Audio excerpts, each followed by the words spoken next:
เชียบทองส่งรุกคือลักษณะใกล้ๆมันเราเป็นมุมนั้นคือตบลานเชียงลักษณะที่ซ้ำหนักซะลักษณะแบบนี้แต่ปีหน้าเนี่ยนะเดี๋ยวเอาปีหน้าปีกำลังปีกำลังตีการในซอลประมาณกำลังเตี้ยการแต่ไปมาตักมาไว้ยิงมั้ง vậy con mình nào đâu mình đấy rồi nè สบาย phải chết phải chết ยก dạ นี่บ้องกันนะครับบ้องเลยให้ตอนลองเสียแต่จริงๆเลยให้ลองเสียให้มันจะเป็น dạ rồi คุยมันเนี่ย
ขอบเรียบ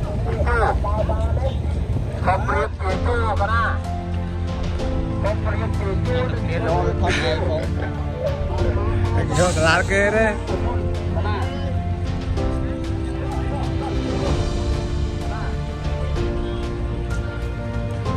เชียบทองส่งรุกลักษณะใกล้ๆมันเราเป็นมุมนั้นคือตบลานเชียง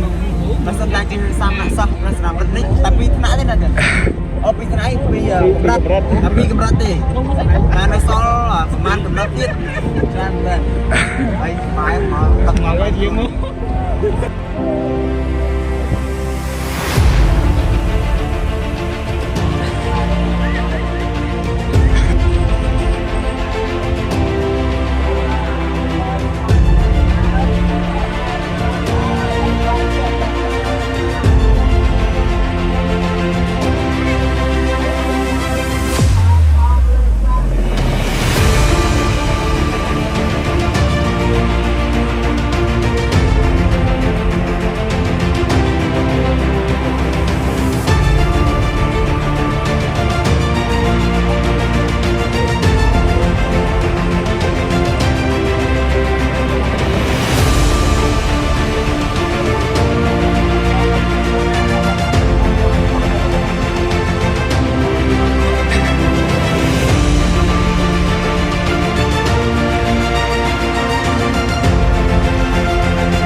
cameraman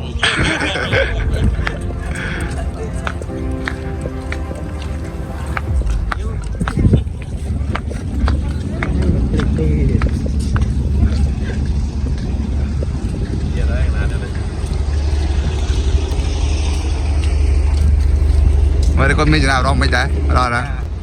cái bài chết rồng thơm phải chết nhóp nhó dạ đấy đi bông rồi nè ao được bông đi ra lấy con ra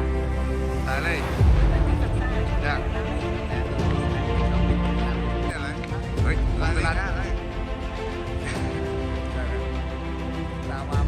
bông chơi tay lên hai tuần long tâm chứ đi tay lấy hai long sẽ hai lên mặt chân này dạ thôi